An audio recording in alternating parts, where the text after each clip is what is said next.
sana boleh bilang aku diberkati. Sama-sama kita baca 3, ya. Sebab dan ia yang akan datang sudah akan ada tanpa apa? Menanggungnya. Sekali lagi saudara 3, ya. Sebab sedikit bahkan sangat sedikit waktu lagi dan ia yang akan datang sudah akan ada tanpa apa? Menanggungkan kedatangannya. Saya mau bahas satu hal saudara, satu tema yang saya percaya bikin sukacita yang sangat disenangi oleh jemaat, yaitu bicara tentang akhir zaman. Akhir zaman. Sadis. Langsung. Bapak Pendeta ini kan akhir bulan. Kode Akhir keras. bulan aja kan Pak Pendeta, jangan akhir zaman. Iya. Gak apa-apa kan kadang-kadang akhir bulan rasa akhir zaman. Betul. Tapi sekali lagi saya mau bilang saudara, kenapa saya bilang akhir zaman adalah hal yang sukacita? Kenapa? Karena kita sebagai anak Tuhan, kita menanti-nantikan Tuhan, katakan amin. Sebagai anak Tuhan, akhir zaman adalah momen yang indah. Kenapa? Karena akan ada masa di mana Tuhan sudah datang menjemput saudara dan saya terangkat ke surga untuk pesta di surga yang setuju. Berikan tepuk tangan yang Pak Tuhan Tuhan. Haleluya, haleluya. Nah, lebih spesifik saudara, saya akan bahas satu tema, satu judul yaitu bicara tentang pengangkatan. Sama-sama bilang sama saya pengangkatan. Ada satu cerita pendeta khotbah begini saudara. Saudara-saudara, kita pada saat pengangkatan setiap jemaat akan diangkat oleh satu malaikat. Jadi pastikan kalau saudara sudah mau akhir zaman sebelum pengangkatan, semuanya pada diet, katanya saudara. Karena kalau misalnya malaikat angkat, dia angkat, dia tinggalkan katanya. Ini memang merupakan sesungguhnya dari tidak bisa terangkat saudara. Tapi tenang, itu tidak alkitabiah saudara. Yang bilang saudara, doa saya semuanya hadir, semuanya terangkat ke surga yang setuju dengan kemenangan yang paling Tuhan. Haleluya. Nah, bicara tentang pengangkatan saudara, pengangkatan terbagi dua pandangan saudara. Ada pandangan bahwa pengangkatan akan terjadi sebelum masa tribulasi atau bicara tentang masa penyiksaan, masa sukar saudara. Ada pandangan yang berkata bahwa pengangkatan akan terjadi pasca atau setelah saudara. Ini tidak bahas di akhir khotbah saudara, tapi saya mau bilang saudara, bicara tentang masa akhir zaman, bicara tentang pengangkatan, bicara tentang pesta di surga, ada beberapa sumber, bahkan ada seorang hamba Tuhan saudara namanya Pastor Dr. John Gill saudara, dalam bukunya boleh munculkan saudara, yaitu yang berjudul An Exposition of the New Testament saudara. Nah, di dalam bukunya dia menggambarkan begini saudara, bahwa tanah Kanaan adalah menggambarkan tentang kerajaan surga atau hidup yang kekal. Maksudnya apa Pak Pendeta? Jadi dia menggambarkan begini saudara, jadi proses yang dihadapi, yang dilewati oleh bangsa Israel adalah proses yang menggambarkan tentang bagaimana kehidupan kita di akhir zaman. Maksudnya apa? Ketika bicara tentang perbudakan di Mesir, itu gambaran tentang perbudakan dosa saudara. Dan kemudian bicara tentang pembebasan dari perbudakan dosa, itu adalah bicara tentang kayu salib. Kemudian perjalanan hidup kita digambarkan sebagai perjalanan 40 tahun bangsa Israel saudara. Kemudian tanah Kanaan, tanah perjanjian adalah gambaran dari kerajaan surga, gambaran dari kehidupan yang kekal saudara. Artinya begini saudara, kita bisa belajar dari kisah ini supaya apa?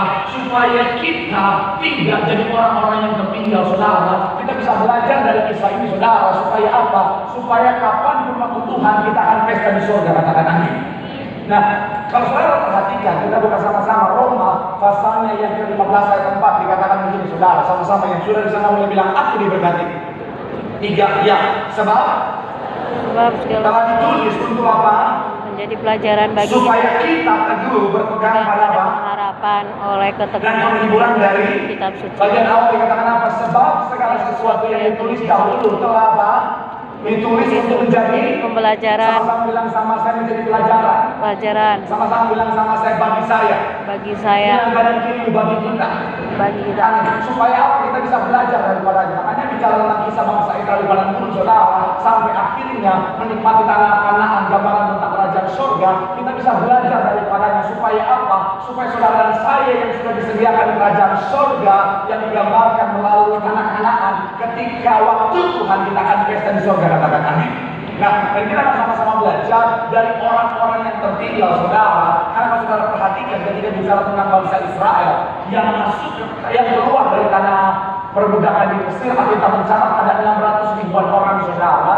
Dan dalam 600 ribuan itu hanya dicatat saja, atau bicara tentang yang dicatat dalam 600 ribu orang itu saudara adalah hanya bisa berperang, belum termasuk mereka yang tidak bisa berperang, belum termasuk mereka yang wanita, belum termasuk mereka yang di bawah 20 tahun, belum termasuk mereka yang golongan suku Lewi, saudara.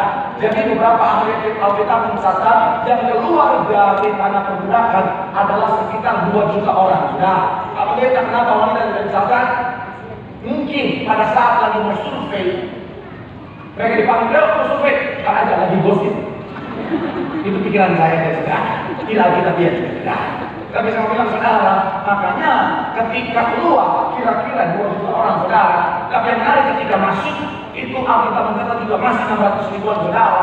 Tapi yang menarik adalah begini, saudara, yang di atas 40 tahun kecuali Yosua dan Kaleb, mereka tertinggal di padang gurun. Mereka tidak menikmati tanah Kanaan yang sebenarnya Tuhan sudah sediakan buat mereka. Makanya sama-sama hari, saudara, kita akan belajar dari mereka yang tertinggal dalam judul khotbah pengangkatan. Sama-sama bilang sama saya, pengangkatan.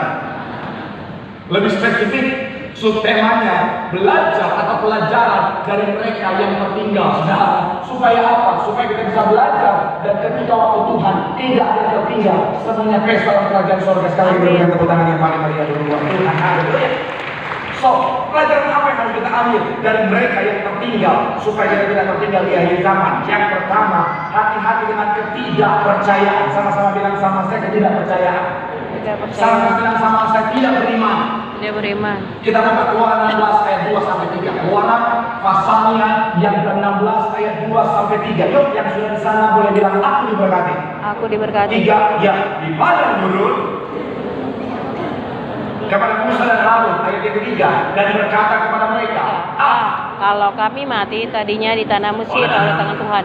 Ketika kami duduk menghadapi wali berisi daging, sebab kamu membawa kami keluar kepadamu untuk membunuh seluruh jemaat kelaparan. Apa yang akhirnya, saudara, membuat mereka tidak menikmati kerajaan surga yang sebenarnya Tuhan sudah sediakan, yang digambarkan melalui tanah perjanjian? Yang pertama, karena tidak percaya kepada Tuhan. Sama-sama bilang sama saya, tidak percaya. Tidak percaya. Sama-sama bilang sama saya, tidak beriman. Beriman. Ketika mereka menghadapi masalah tantangan di dalam perjalanan, mereka tidak percaya Tuhan sanggup bawa mereka ke tanah perjanjian. Mereka tidak percaya mereka bisa sampai di tanah yang sudah Tuhan sediakan. Dan saya mau bilang, saudara, inilah yang membuat mereka akhirnya tidak menikmati tanah perjanjian yang sebenarnya Tuhan sudah sediakan. Kita mencatat iman adalah dasar. Jadi iman sangatlah penting bagi setiap kita. Makanya kita hidup di akhir zaman, saya mau bilang, saudara, kita harus punya iman. Sama-sama bilang sama saya, iman itu penting. Iman itu Sama-sama penting. bilang sama saya harus punya iman. Saya harus punya iman. Karena imanlah yang akan membuat kita menerima surga, katakan amin. Amin. Surga sudah Tuhan sediakan bagi setiap kita, tapi hanya orang-orang yang beriman kepada Tuhan yang akan menikmati apa yang sudah Tuhan sediakan, katakan amin. Amin. Coba kita lihat sama-sama Efesus 2 ayat 8 sampai 9. Sama-sama Efesus pasal yang kedua ayat 8 sampai 9. Haleluya, puji nama Tuhan. Yuk, yang sudah di sana boleh bilang aku diberkati. Aku diberkati. Apa serius sebenarnya belajar? Akhir bulan belajar. Amin. Ayat 8 sampai 9 sama-sama. 3, ya. Sebab karena kasih karunia kamu diselamatkan oleh Itu bukan iman. hasil usaha tetapi pemberian Allah. Itu bukan hasil pekerjaan. Jangan ada orang yang membanggakan diri. Allah dikatakan apa? Sebab karena kasih karunia kamu diselamatkan oleh apa? Iman. Iman. Saya mau bilang, saudara, iman adalah hal yang sangat penting. Mustahil kita akan selamat menikmati surga yang sudah Tuhan sediakan kalau nggak ada iman. Makanya iman itu penting. Sekali lagi sama-sama bilang sama saya, iman itu penting. Iman itu penting. Dan iblis tahu itu, makanya iblis berusaha untuk menghancurkan iman sejak dulu, saudara. Iblis berusaha untuk apa? Untuk menghancurkan iman anak Tuhan. Makanya saudara lihat, iblis pakai kebohongan karena dia menang bapak segala dusta, bapak segala kebohongan. Untuk apa? Untuk menghancurkan iman anak Tuhan. Makanya dibuatlah ketika Tuhan Yesus mati ketika selesai, iblis bilang apa? Oh, dia gak bangkit, tetapi jasadnya dicuri oleh murid-muridnya. Tapi ketika akhirnya Tuhan Yesus nampakkan diri kepada banyak orang, iblis bikin lagi kebohongan yang lain. Oh, bahwa bukan dia yang disalibkan, tetapi orang lain. Kemudian ada lagi statement yang bilang, oh dia bukan Tuhan, dia hanya manusia biasa. Kemudian ada statement hari-hari bilang begini, oh kisah-kisah dalam Alkitab adalah fiksi belaka. Kisah-kisah dalam Alkitab, tokoh-tokoh di dalamnya adalah buatan belaka. Padahal kalau membuka sejarah, orang yang bukan Kristen, sejarawan-sejarawan di luar Kristen, mereka juga mencatat Contohnya Josephus Flavius saudara mencatat, dia seorang sejarawan Yahudi saudara, bukan Kristen. Dia mencatat ada seorang yang bernama Yesus yang disalibkan pada masa itu saudara. Saya mau bilang saudara, sedihnya saya takut iblis berhasil saudara. Kenapa?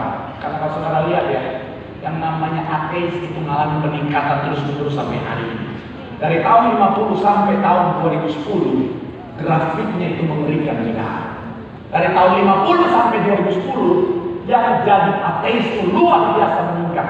Bahkan kalau saudara lihat di dunia, orang bisa perhatikan di dunia saudara, gambar selanjutnya, yang ada warnanya adalah daerah dengan populasi ateis saudara, dan semakin pekat warnanya semakin tinggi populasi ateis saudara. Saya bilang saudara, hari ini ada banyak orang jadi ateis. Bahkan Korea, negara yang terjadi kegerakan rohani di sana luar biasa, hari-hari ini banyak yang jadi ateis saudara. Makanya saya mau bilang buat yang ngefans sama opa-opa Korea, Shalom anak muda. Shalom. Boleh nggak sama opa-opa Korea? Boleh. Boleh. Tapi pastikan ini yang anak Tuhan. Betul. Betul. Betul. Sedikit yang sadar. Sekali lagi shalom anak muda. Shalom. Boleh sama opa-opa dan oma-oma Korea. Ya dong. Tapi pastikan yang anak Tuhan, amin. Amin. Karena semua bilang saudara secakap-cakapnya dia akan keriput pada waktunya. Betul. Dan jangan pernah tukar yang kekal dengan yang sementara. Betul. Amin. Amin. Amin. Nggak apa-apa kalau memang jodoh itu. Amin. Amin. Tapi kalau enggak jangan dipaksakan. Betul. Iya. Jangan bilang paksa. Tuhan pokoknya kau bikin susah malaikat. Kau doa dari Bekasi, setelah amin malaikat harus terbang sampai ke Seoul. Sampai di Seoul dia harus ngomong bahasa Korea. Aduh. Akhirnya walaupun jadi kau bawa dia ke rumah, bawa pulang dia ke Simalungun. Kau kenalkan dia ke mamamu. Mama, ini jodohku mama. Di marga apa dia? Marga bom. Marga par. Biasa kan Korea par. Iya, iya. Iya, iya. Iya, iya. Kalau par. Itu normal. Cakep mama. Oh iya nggak apa-apa. Jangan penting sinamot bisa tuh. Tahu aja si Namut. Lancar. Dia pengen saham. Wih. Udah pengen kaya. Akhirnya masuk. Pak Joseo. Anyong. Kurang aja dong, masuk bilang saya murni.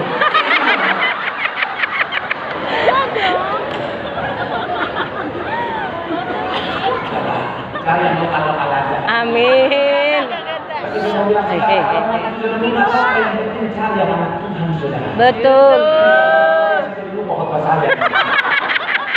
Tapi saya mau bilang saudara itu benar, saudara banyak orang jadi ateis saudara.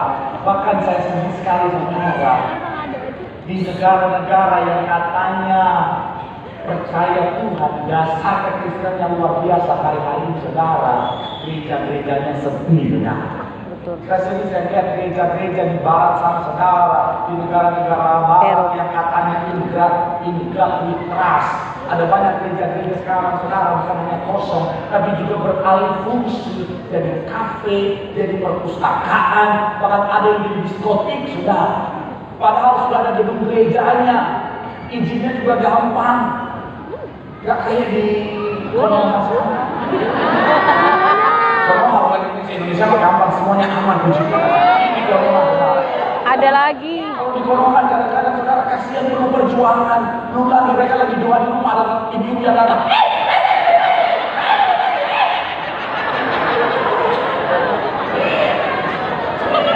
kalau di Indonesia nggak ada, saudara, nggak ada. Ada. Di ASN nggak mungkin, saudara. Nggak mungkin ya. Iya, kan nggak mungkin ASN bekerja untuk negara, hatinya nasionalis kan nggak mungkin, saudara. Ini dia di Konoha sana, saudara. Nggak mungkin. Makanya udah ada gereja begitu nyaman, bukatnya disyukuri malah beralih fungsi dari hati. Kan kadang-kadang saudara di Konoha saya suka senang. Ada saat dimana saya senang ada tekanan sedikit. Karena semakin ditekan anak Tuhan semakin kuat. Amin. Makanya sekarang saya bilang saudara, pastikan kita punya iman, katakan Amin. Kita bukan iman karena tanpa iman kita akan pernah melihat kerajaan surga. Betul. Iblis akan berusaha dengan segala macam cara untuk menghancurkan iman kita. Tapi kalau kita tetap teguh pegang iman kita, saudara, kapan waktu Tuhan kita akan pesta di surga. Tepuk tangan sekali lagi yang paling yang bilang sama kanan kiri menentukan imanmu. Di situ ada keselamatan. Tepuk tangan sekali lagi yang paling meriah. Yang kedua, apa katakan kita ambil dari mereka tertinggal, saudara? Yang harus kita waspadai. Yang kedua adalah dosa atau pelanggaran. Sama-sama bilang sama saya dosa. Sama-sama bilang sama saya pelanggaran. Kita lihat Keluaran 32 ayat 35, saudara. Keluaran pasal yang ke-32 ayat yang ke-35. Yuk yang sudah di sana boleh bilang aku diberkati. Aku diberkati. 3, iya.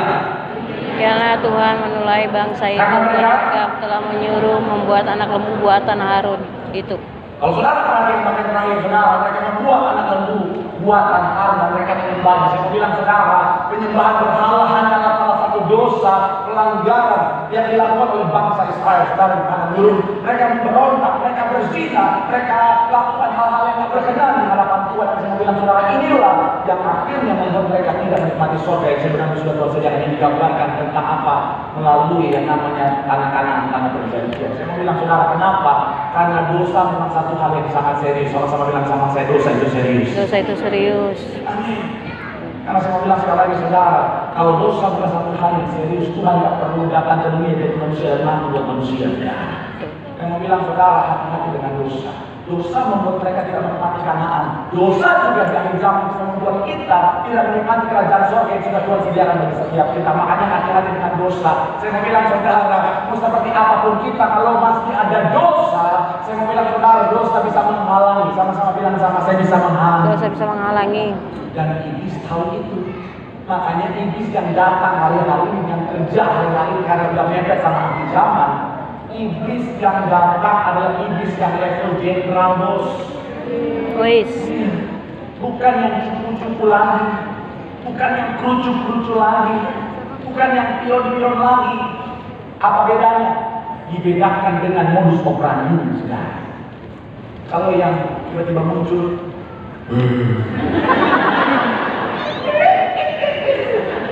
itu iblis level cupu, saudara. Yang di pohon-pohonnya,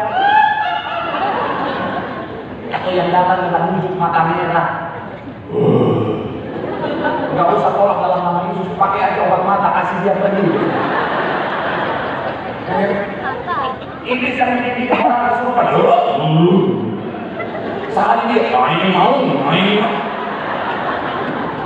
Itu level cupu. Tapi saya pikir-pikir ya, setiap kesurupan selalu singa, mau makan. Cara ada buaya, enggak.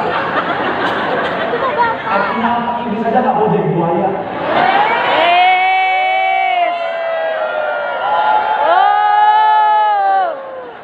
Nah, kau laki-laki kenapa kau jadi buaya? Betul para wanita? Betul. Pacar saya nggak buaya, Pak Bunda, terus biawak. Yang macam begitu itu masih iblis itu level suku. Iblis level jenderal. Nggak takut saudara ke gereja. Betul. Ini anak siapa? Kalau Bapak Ibu selamatkan anak-anaknya. Nggak usah diapa-apain, ikat aja nggak apa-apa. Tolong dibantu ya. Saya mau bilang sekali lagi saudara, iblis level jenderal itu nggak takut saudara ke gereja. Anak siapa sih? Tolong. Selamatkan mereka. Lupa lagi. Yang level jenderal itu saudara ke gereja.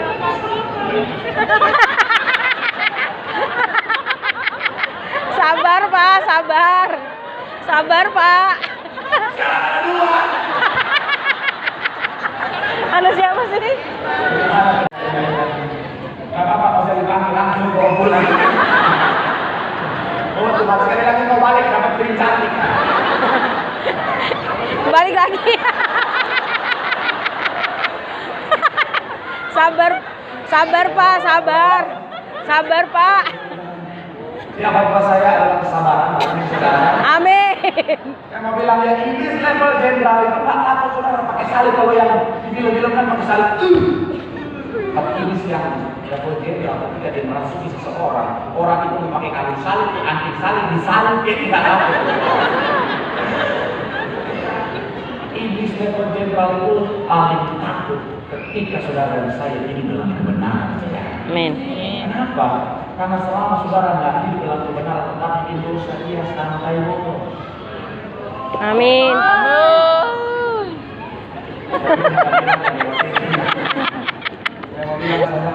Aduh, kita ngomong kepada umat Israel, katakanlah keluar pasalnya yang ke-8 ayat 28 dikatakan begini, saudara, sama-sama dengan bahasa 3 ya. Lalu kata Firaun, Baik, aku akan membiarkan kamu pergi. Persembahkan korban. Sama-sama bilang sama saya mau persembahkan korban. Persembahkan korban. Sama bilang sama saya beribadah. Beribadah. Sama saya berdoa. Berdoa. Allah di marah turun. Hanya, perhatikan, hanya jangan pergi terlalu. Ini bisa bilang, kamu mau ibadah silakan, kamu mau doa silakan, mau ke gereja silakan. Yang penting jangan jauh-jauh dari aku ya. Ini bisa ngomong kenapa gitu? Saya mau bilang ya ini nggak apa-apa saudara ke gereja, ujian penyembahan, nyanyi-nyanyi selama saudara tetap bikin dosa, dia tahu ujung-ujungnya kau akan binasa saudara. Betul. Mana suaranya? Amin, amin. Saya mau bilang saudara, makanya saudara hati-hati sama dosa. Ada orang yang ngomong saudara itu yang dirasuki sama iblis lalu jenderal ini saudara, dia bisa angkat tangan di gereja dengan luar biasa. Engkau Kudus, kudus. sampai keser tangannya. Sampai orang di sekitarnya bilang, ih kudus banget dia. Tapi dengan tangan yang sama di pekerjaannya, di bisnisnya, di posisinya, dia curi sana, curi sini, korupsi sana, korupsi sini, pakai firman Tuhan lagi. Oh, berkat Tuhan lah yang menjadikan kaya. Oh, haleluya. Rezeki anak soleh, haleluya. Mau bilang saudara, ada orang-orang yang dirasuki sama iblis atau jenderal. Kalau di gereja, kalau berdoa mulutnya itu saudara Disorot lagi. Diaurat. Kemarin saya di endorse sebuah klinik saudara.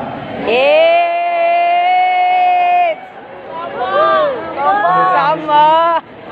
Tapi ada satu kopi di bawah, Pak, minta sekalian sulam bibir.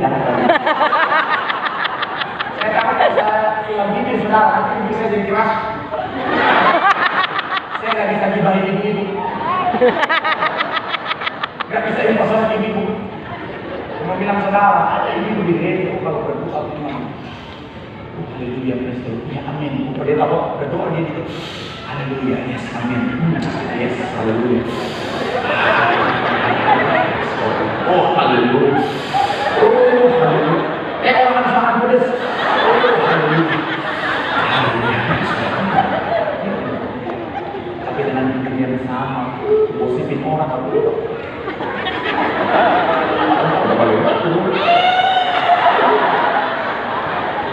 Dan cuma ketawa kalau kita bertobat.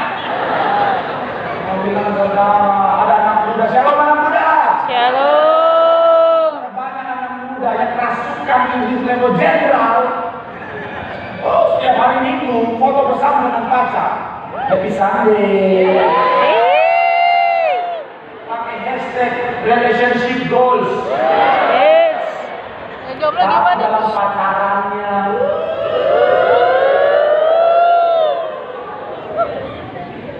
ratakan tengah, ratakan kesana,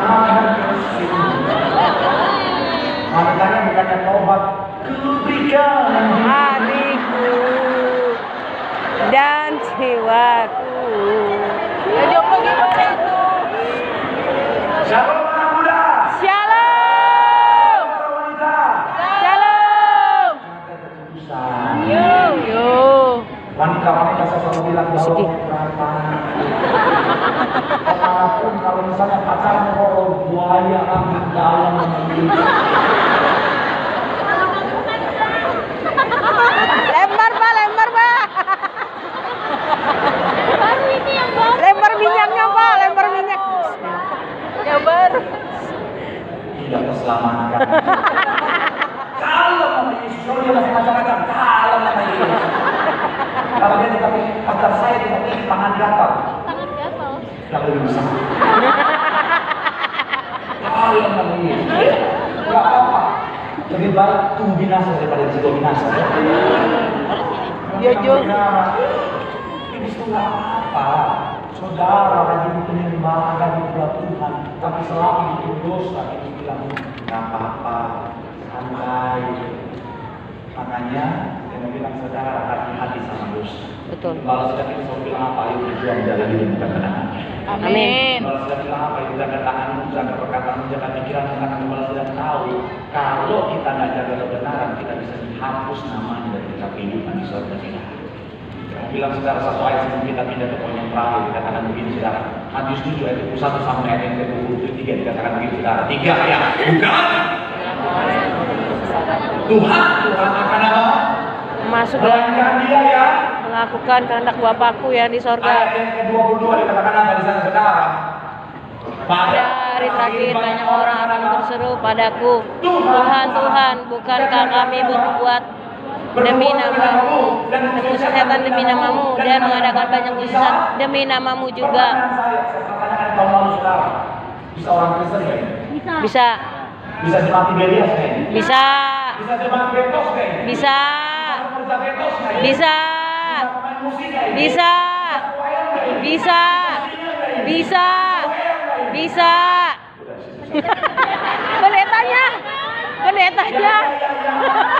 Bisa pendeta nggak ini? Bisa. Bilang pendeta aja bisa. Kepala tangan tapi bisa. Semua bisa. Saudara, kita lihat ayat terakhir dikatakan apa? Ayat yang ketiga. Pada waktu itulah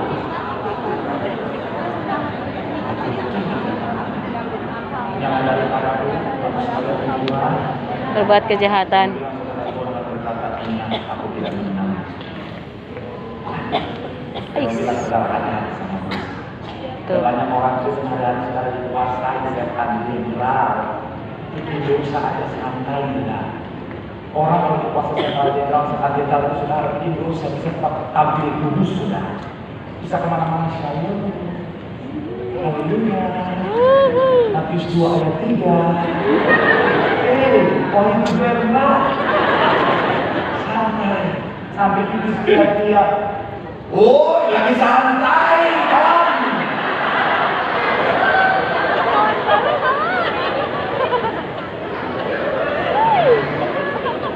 Saya mau bilang saudara, hati-hati saudara. Sama-sama bilang sama saya tetap hidup dalam kebenaran. Tetap hidup dalam kebenaran.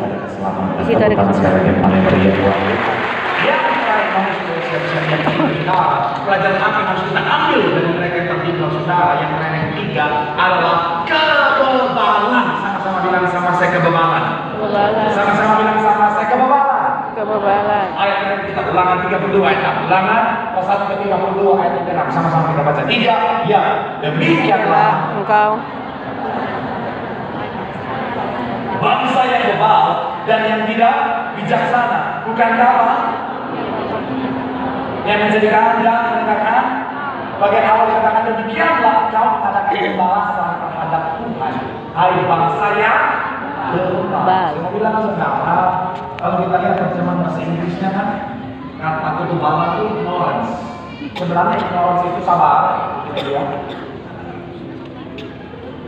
Jadi kata ignorance itu ya, dalam bulan jangan dulu muncul. Dia udah terangkat ke surga, pengangkatan sudah terjadi. Saya mau bilang saudara, kata kebebalan itu kan ignorance, saudara. Kata kebebalan itu pakai bahasa Inggrisnya ignorance, tapi saya bilang itu sebenarnya dihaluskan. Karena kalau kita hanya tulis kata kebal saja, kalau muncul, nggak muncul.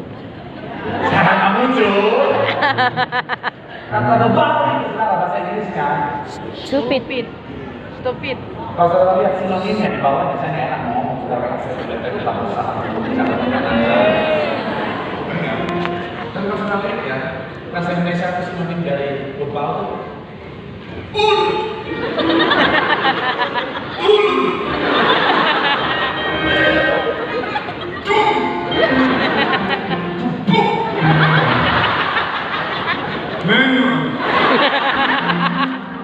Kan nggak ada kita ya kan dalam kita nggak ada bahasa Ibrani-nya tuh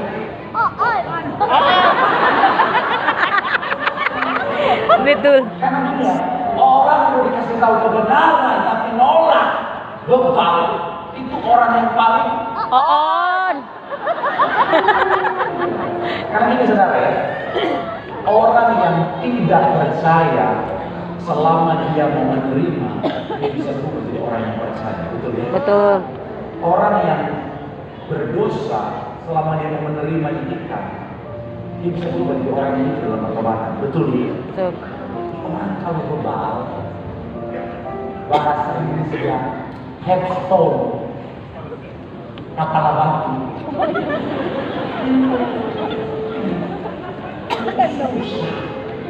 pendeta khotbah sampai keluar amande Bebal.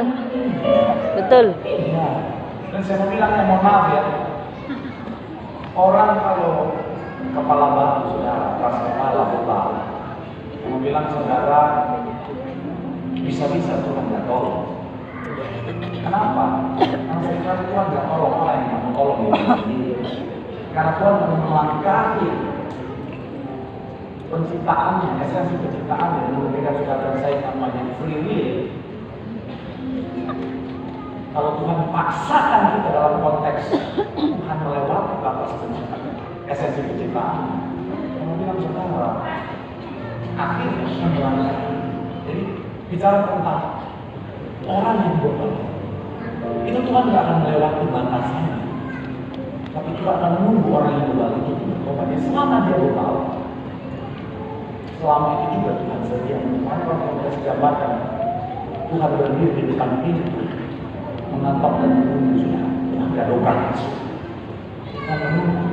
Nah orang-orang bebal ini yang akhirnya sulit melihat pemulihan dari saya. Maka saya mencari korban saya yang totalitas tim saya boleh. Yes. Yang pokoknya apa? Saya kasih gambaran begini sekarang. Mimbar itu gambaran tentang Iya, potong rambut. ini konsepnya pernah saya bawakan ketika saya masuk sekarang. Mimbar itu gambaran kerajaan surga, kehidupan kekal yang Tuhan sediakan, dan rancangan Tuhan adalah mengarahkan kita supaya kita menuju pada kerajaan surga. Tapi oleh karena kelalaian, akhirnya ada banyak orang jatuh dalam dosa.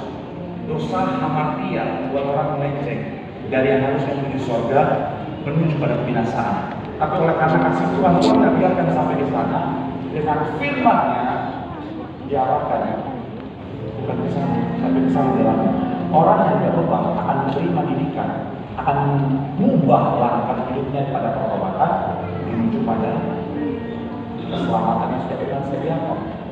Tapi orang kalau bebal, dia nggak akan menerima arahan. Enggak, tetap akhirnya apa? Tetap menuju pada kebinasaan. Tapi Tuhan karena kasihnya dia tidak mau menyerah.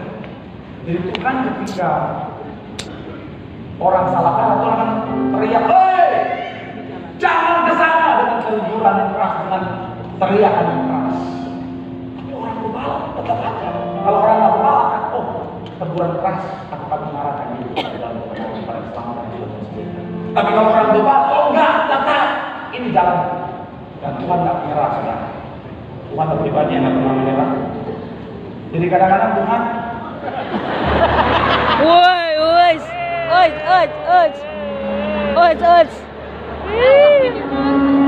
Bang, sabar bang. Sabar bang. janji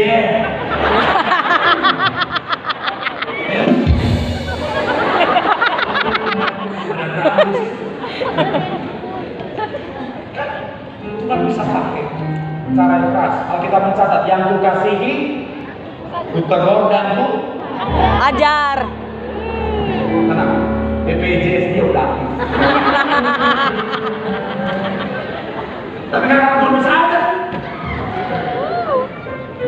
Tuhan Tuhan bisa hancurkan apa yang membuat dia keras, dengan harapan dia mau kembali kepada arah yang benar.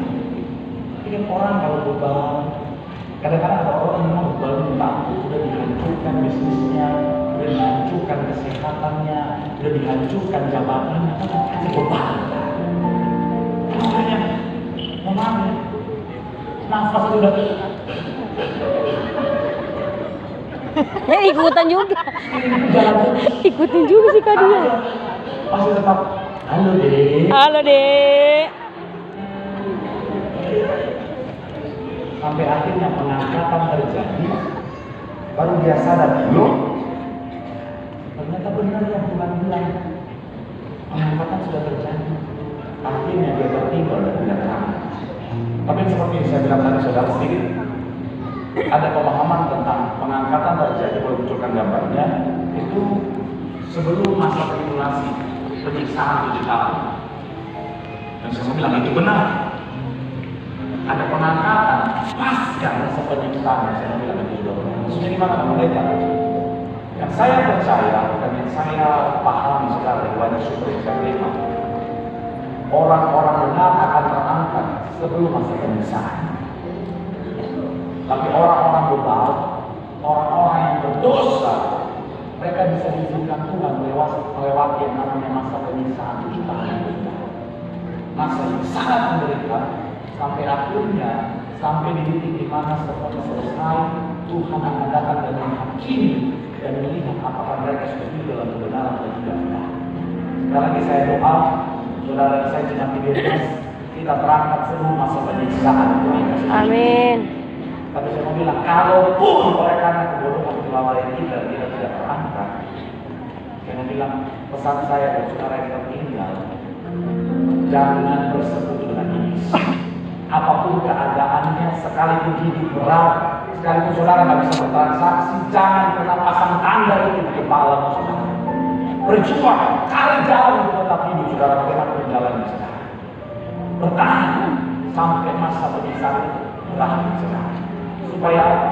Ketika Tuhan datang, Tuhan mendapati saudara dan saya dalam keadaan setia.